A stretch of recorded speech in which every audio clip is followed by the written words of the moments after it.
오늘 전도서 네 번째 시간입니다. 오늘은 전도서 2장 1절 말씀부터 우리가 묵상을 해보려 합니다. 지혜를 통해서 삶의 의미를 찾아보려고 했던 전도자는 2장에 이르러서 그의 관심을 이제 인생의 즐거움이 무엇인가 이것을 찾으려고 또 해보는 거예요. 이제는 가장 인간적인 방법이죠. 이제 지혜라는 가장 고상한 그런 가치를 통해서 삶의 의미를 찾는 것이 아니라 가장 인간적이고 경험적인 것을 통해서 삶의 의미가 무엇인지를 찾아보려고 시도하고 있는 그런 모습을 오늘 2장은 보여줍니다. 여러분 알다시피 전제를 하나 가지고 있어야 돼요. 경험은 사람마다 다 다른 겁니다. 같은 것 같아도 달라요. 그리고 개인적으로도 매번 다른 겁니다. 똑같은 일을 하는 것 같지만 조금씩 또 다를 수 있다는 것. 그걸 우리는 인생을 살면서 깨달아야 하는 거예요. 즉, 이 오늘 보면 2장은, 이 전도서 2장은 회고하는 거예요. 자기의 경험을 돌아보는 것이죠. 지금 이 전도자가 인생의 어느 시점에서 이 글을 쓰고 있는지는 명확하지 않지만 분명한 것은 그가 육체적인 성공과 즐거움을 추구하던 시점을 돌아보면서 회상하면서 이 글을 썼다는 것을 우리가 짐작을 할 수 있습니다. 1절 말씀에 이런 말씀이에요. 너는 내 마음에 이르기를 자 내가 시험 삼아 너를 즐겁게 하리니 너는 낙을 누리라 하였으나 보라 이것도 헛되도다. 시험 삼아 즐거움을 누리는 것 이럴 수도 있습니까? 여러분 시험 삼아 뭘 이렇게 쉽게 해볼 수가 있습니까? 솔로몬이 아니면 이렇게 못하는 거죠. 왕이니까. 인생 두 번 살 수 있습니까? 시험 삼아 내가 하고 싶은 거 다 해볼 수 있습니까? 그런 사람이 어디 있겠습니까? 그는 이럴 만한 부도 있고 돈, 명예도 있고 다 가지고 있는 것이죠. 하지만 중요한 것은 이런 즐거움을 통해서 인생의 의미를 찾고 했던 시도도 그냥 헛되게 끝나고 말았다 하는 것이죠.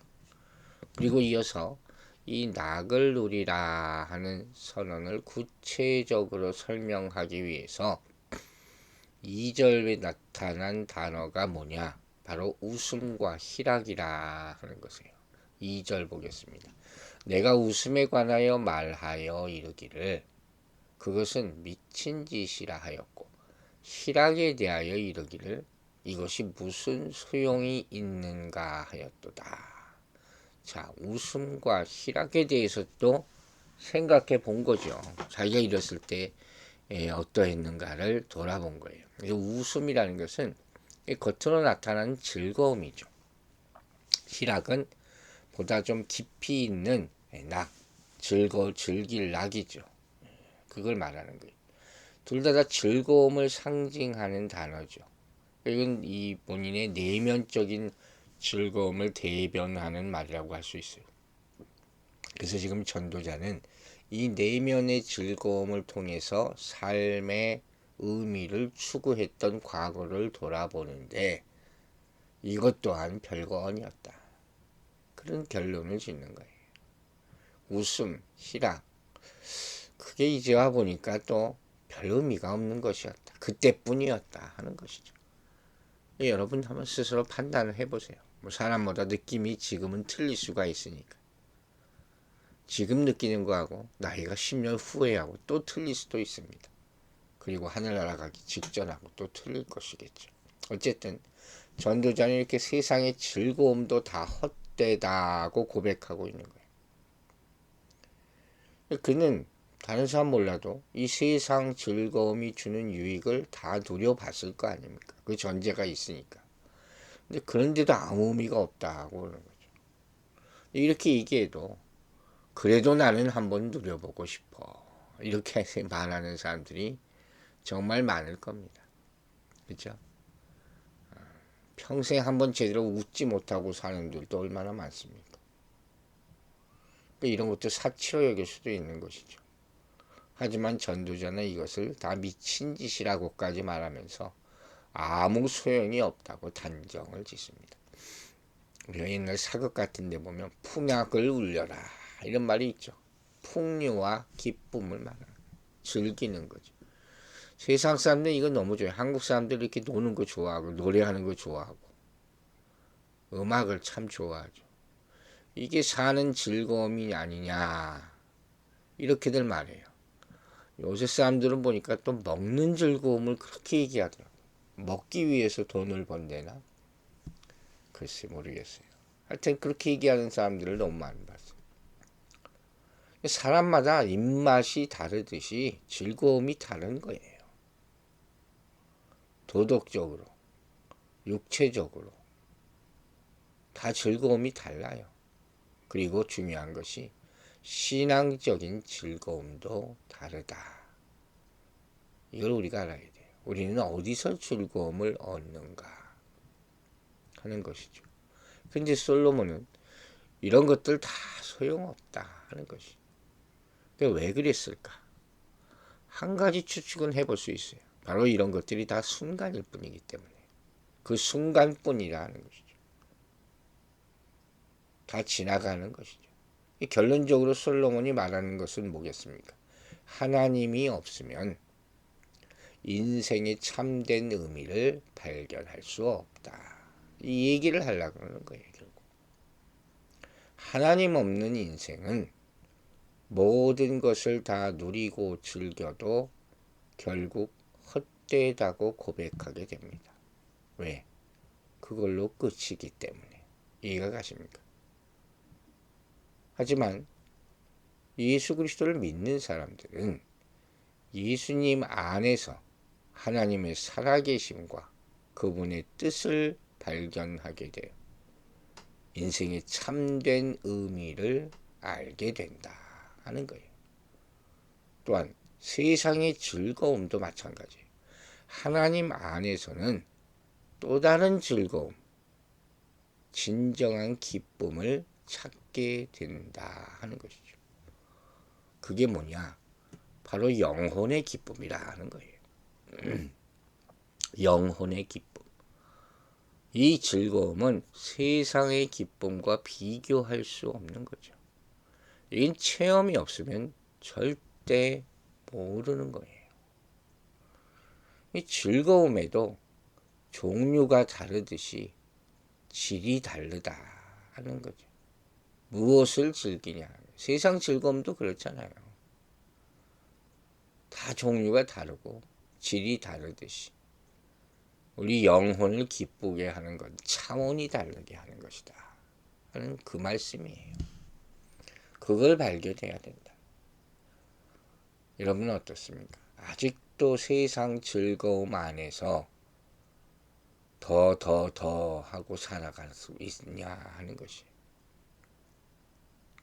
믿음이 있다고 하면서도 여전히 세상 즐거움으로 참 기쁨과 만족을 얻으려 하고 있느냐 하는 것이죠. 이렇게들 얘기해요. 그건 그거고 또 이건 이거고. 거룩은 거룩이고 교회 갈 때 세상에 살 때는 내가 하고 싶은 거 하고 사고. 물론 오락이나 취미생활이 어느 정도 기쁨을 줄 수 있고 스트레스 해소가 될 수도 있다고 말할 수도 있겠죠. 하지만 그런 것에서 인생의 참된 의미를 발견할 수가 있죠. 요새 청년들이 게임 다 하죠. 뭔 게임이 이렇게 많은지 몰라요. 그걸 보고 막 했다가 소리를 질렀다가 탄식을 했다가 거기서 무슨 인생의 참된 의미를 발견하겠습니까? 오직 하나님 안에서만 인생이 설명되고 인생과 그것을 둘러싼 모든 것에 참된 의미를 갖게 되는 거예요. 그런 세상의 것에 아직도 매여 있으면 자꾸 하나님의 것을 구하려고 하는 것에 그건 뒷전으로 물러나요. 핑계를 대게 된다는 것이죠. 그러므로 우리는 인생의 참된 의미를 세상에서 찾지 말고 믿음 안에서, 하나님 안에서 찾아야 될 줄로 믿습니다. 그러기 위해서 성경을 읽고 그 안에서 하나님과 그분의 은혜를 발견하기를 힘쓰시기 바랍니다. 3절 말씀에는 이렇게 되어 있어요.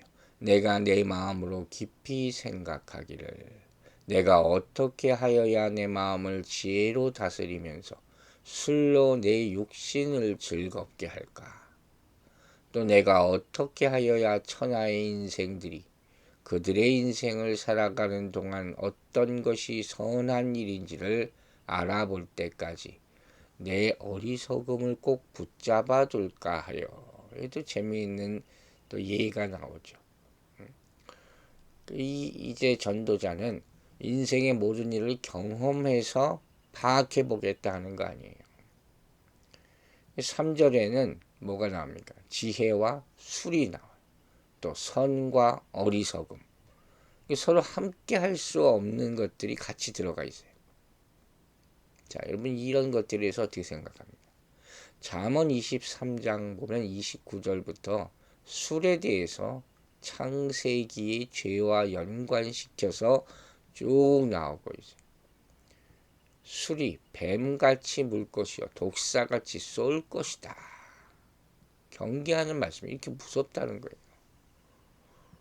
지혜 있는 자는 결코 술을 가까이 하지 않는다고 잠언에 나와 있어요. 어제 수요 예배 때도 잠시 얘기했죠. 술은 우리를 마약같이 몽롱하게 만드는 거예요. 판단력을 잃게 만드는 것이고, 그로 말미암아 수많은 실수와 후회를 만들어내는 거예요. 남에게까지 해를 입히는 것이. 이 마찬가지. 이 선과 악이 함께 할 수 없는 거예요. 그걸 알아야 돼요. 술로 스트레스를 푼다는 사람들이 있어요. 외로움을 달랠 그렇게 할 수 있습니까? 부족함을 채워줄 수가 있습니까? 술 취한 경험이라는 것은 아무 유익이 없어요. 무슨 일을 했는지 기억도 못하면서 거기 무슨 유익이 있고 즐거움이 있다는 것입니다. 그런데 전도자는 지금 선과 악을 인생 속에서 다 시험해보고 어떤 의미가 있는지 찾아보겠다고 하는 것이죠. 이 자체가 모순이에요. 함께 할 수 없는 거니까. 그리고 여기서 인생의 의미를 찾는다는 것이 그만큼 힘들고 어려운 여정이다 하는 것을 은연중에 강조하고 있는 그런 장면이라고 할 수 있어요. 본문 4절부터 8절까지 말씀을 한번 보겠습니다. 나의 사업을 크게 하였노라. 내가 나를 위하여 집들을 짓고 포도원을 일구며 여러 동산과 과원을 만들고 그 가운데 각종 과목을 심었으며 나를 위하여 수목을 기르는 삼림에 물을 주기 위하여 못들을 팠으며 남녀노비들을 사기도 하였고 나를 위하여 집에서 종들을 낳기도 하였으며 나보다 먼저 예루살렘에 있던 모든 자들보다도 내가 소와 양떼의 소유를 더 많이 가졌으며 은금과 왕들이 소유한 보배와 여러 지방의 보배를 나를 위하여 쌓고 또 노래하는 남녀들과 인생들이 기뻐하는 처첩을 많이 두었노라. 내가 이같이 창성하여 나보다 먼저 예루살렘에 있던 모든 자들보다 더 창성하니 내 지혜도 내게 여전하도다. 자, 이게 무슨 말씀이겠습니까? 전도자는 이제 과거를 생각하면서 자신의 육신을 즐겁게 하려고 누렸던 것들, 그걸 다 회상하면서 열거하고 있는 거예요. 먼저 술로 육신을 즐겁게 했던 것 말했죠. 이제 또 사업을 크게 했다는 거죠. 또 은금과 여러 가지 보배들을 쌓아두었고 노래하는 남녀들과 인생이 기뻐하는 처첩들을 많이 두었다. 예루살렘에 있던 모든 자들보다 크게 세력이 있어서 남부러울 것이 없었다. 이스라엘 왕이니까 그렇게 살았겠죠. 사람들은 이와 같이 세상에 즐거움을 주는 낚시로 우리 육신을 즐겁게 하기 위해서 끊임없이 고민해요. 오늘은 뭐가 날 기뻐해 줄 수 있을까? 왕이라는 위치가 그래요. 모든 사람이 왕을 기뻐하기 위해 존재하니까. 어떻게 하면 다른 사람보다 더 많이 얻고 더 많이 누리며 살아갈 수 있을까? 이게 인생의 고민인 사람이죠. 어떻게 하면 돈을 더 많이 벌 수가 있을까? 어떻게 하면 더 즐거울 수 있을까? 그래서 술도 먹어보고 사업도 해보고 돈도 벌어보고 성적인 즐거움도 찾아보고 이렇게 하고 사는 거예요. 그러나 결론은 뭐라 그랬어요?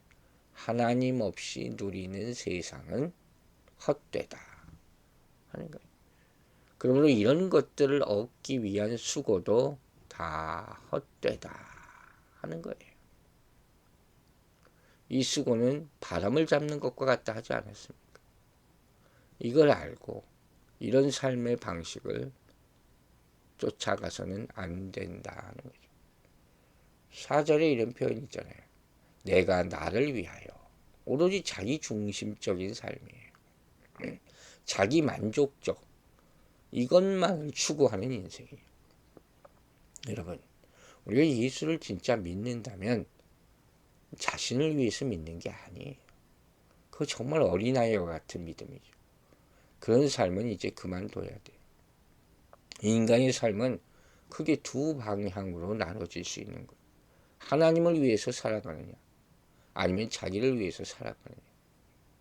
남은 하나님을 나를 위해서 믿는 것도 정말 1차원적이죠. 내 복, 내 구원. 그게 기복이라는 거예요. 자기를 위한 삶이라는 것은 불신자들의 삶과 크게 다를 게 없어요. 자기 즐거움만 위해서 살아가면서 하나님 말씀을 어떻게 순종할 수가 있겠습니까? 결국 하나님을 대적하는 악한 삶이 되는 것이죠. 그러므로 우리도 혹시 예수님 믿는다고 하면서 여전히 자신만을 위한 삶을 살아가는 것은 아닌지 돌아보고 회개해야 할 것이요. 자신만을 위해서 수고하는 삶은 헛된 것입니다. 하나님의 영광을 위해서 살아가는 그런 삶을 살아가게 되기를 바랍니다. 10절과 11절을 마지막으로 보겠습니다. 무엇이든지 내 눈이 원하는 것을 내가 금하지 아니하며 무엇이든지 내 마음이 즐거워하는 것을 내가 막지 아니하였으니 이는 나의 모든 수고를 내 마음이 기뻐하였습니다. 이것이 나의 모든 수고로 말미암아 얻은 몫이로다. 그 후에 내가 생각해 본즉 내 손으로 한 모든 일과 내가 수고한 모든 것이 다 헛되어 바람을 잡는 것이며 해 아래 무익한 것이로다. 전도자의 결론이 또 나오죠. 과거에 자기 눈이 원하는 것과 마음이 즐거워하는 것을 막지 않았다. 하고 싶은 대로 다 해봤다 하는 거예요. 인생의 목표가 뭔가 한번 생각해 보세요. 삶의 행복입니까? 성취감입니까? 아마 대부분의 사람들이 이걸 목표로 살아갈 거예요. 그런데 내가 원하는 것을 얻고 기뻐할 만한 일을 다 하게 되면 행복하냐 하는 것이죠. 과연 그런가? 그렇지 않다는 결론이에요. 무엇이든지 다 할 수 있고 원하는 것을 다 가질 수 있다고 해서 우리 마음이 텅 빈 공간이 다 채워지지 않는다는 겁니다. 왜? 행복은 소유에 있는 것이 아니라 자족하는 마음에 있기 때문이에요. 자족하는 마음은 절제를 통해 만들어지는 것이고 절제는 즐거움을 유보하는 거예요. 이것은 인간의 본성에 반하는 것이고 우리의 의지적 결단을 필요로 하는 것이다 하는 것. 이 본성을 다스리는 과정이 힘들겠습니까? 아니에요. 그것이 그렇게 불만족을 주는 것만은 아니란 말이에요. 오히려 인간은 자신의 욕구를 통제할 수 있다는 사실만으로도 존엄성에 대한, 인간의 존엄성에 대한 만족감을 느낄 수 있는 거예요. 이게 동물과 다른 점 아닙니까? 인간은 원래 그런 존재, 이성적인 존재예요. 즉 인간이 채워야 하는 것은 자신의 욕망이 아니에요. 그건 무엇이냐? 바로 도움을 요청하기 위해서 내민 다른 사람의 손, 그것을 채워주는 거예요. 거기 참된 기쁨이 있는 거죠. 도와줄 때도 자기는 못 쓰는 것으로 도와주는 게 아니에요. 못 먹는 것으로 도와주는 것이 아니에요. 풍성하게 큰 것으로 그렇게 도와줘야 되는 거예요. 이제 마지막 11절에서 이렇게 자신의 삶을 돌아본 전도자는 삶의 의미가 찾고자 여러 가지 시도해봤지만 다 아무 유익이 없다는 결론을 내리죠. 육신의 정욕을 따라 살려 했으니까. 여기서 핵심적인 단어들을 다 한번 생각해 보세요. 헤아려 수고하는 것, 헛되다, 바람을 잡으려는 것들. 이런 단어들을 써서 이 인생의 낙을 추구했던 삶이 결국 헛된 것이었음을 다시 한번 고백하고 있는 것입니다. 여러분, 우리는 세상 사람들이 원하는 세상 즐거움과 그것을 얻기 위한 수고가 하나님 없이는 얼마나 허무하고 의미 없는 것인지를 다시 한번 깨달아야 합니다. 우리는 세상의 모든 것이 하나님의 은혜로 베푸신 것임을 인정하고 감사하고 그것이 주는 유익을 누리며 구별된 삶을 살아가는 사람들임을 잊지 마시기 바랍니다. 그러므로 우리는 무엇을 먹을까, 무엇을 마실까, 무엇을 입을까 염려하지 말고 먼저 하나님의 나라와 그의 의를 추구하며 살아가야 할 것입니다. 그리하면 하나님이 더하신다 말씀하셨어요. 그것으로 우리는 만족해야 되는 것이에요. 여러분, 하나님이 주신 것에 만족합시다. 감사합시다. 그것을 누립시다. 하나님의 나라를 위하여 그분의 뜻을 우리 인생의 목적으로 삼고 살아가는, 그것이 하나님의 자녀대로 살아가는 것이에요. 세상에서 가장 높은 가치를 추구하는 것이 아니라 세상에서 가장 가치 있는 것이 무엇인지를 생각하고 주님과 함께 또 이웃들과 함께 나누는 인생을 살아가게 되기를 주의 이름으로 축원합니다. 기도하겠습니다. 아버지 하나님, 우리를 진심으로 기쁘게 하는 것이 무엇인지 깨달아 알게 도와주시옵소서. 솔로몬이 고백한 것처럼 인간이 할 수 있는 모든 즐거움을 다 찾아 누려도 공허함은 사라질 수 없습니다. 다 순간의 기쁨일 뿐이고 즐거움일 뿐이고 잘못하면 타락으로 빠질 수밖에 없는 그 세상의 기쁨들, 우리가 어찌하면 그것으로부터 벗어날 수가 있겠습니까? 성경을 통해 지혜를 깨달아게 알게 하여 주시고 성령의 체험을 통해서 영적인 즐거움을 추구하는 인생이 되게 하여 주시옵소서. 이 말씀들을 보면서 우리의 삶과 괴리가 있습니까? 혹시 우리의 삶이 먼저 잘못된 길로 빠져서 이 말씀을 이해하지 못하고 받아들이지 못한 것이 아닌지 깊이 묵상해 보기를 원합니다. 우리의 진정한 인생의 기쁨이 예수 그리스도 안에 있다는 것을 깨달아 알 때 우리 인생의 방향이 바뀌고 질이 바뀌고 또 즐거움을 느끼는 것들이 변화되는 복된 인생이 될 줄로 믿습니다. 깨닫게 해주시는 은혜를 감사드리며 예수 그리스도의 이름으로 기도했습니다. 아멘.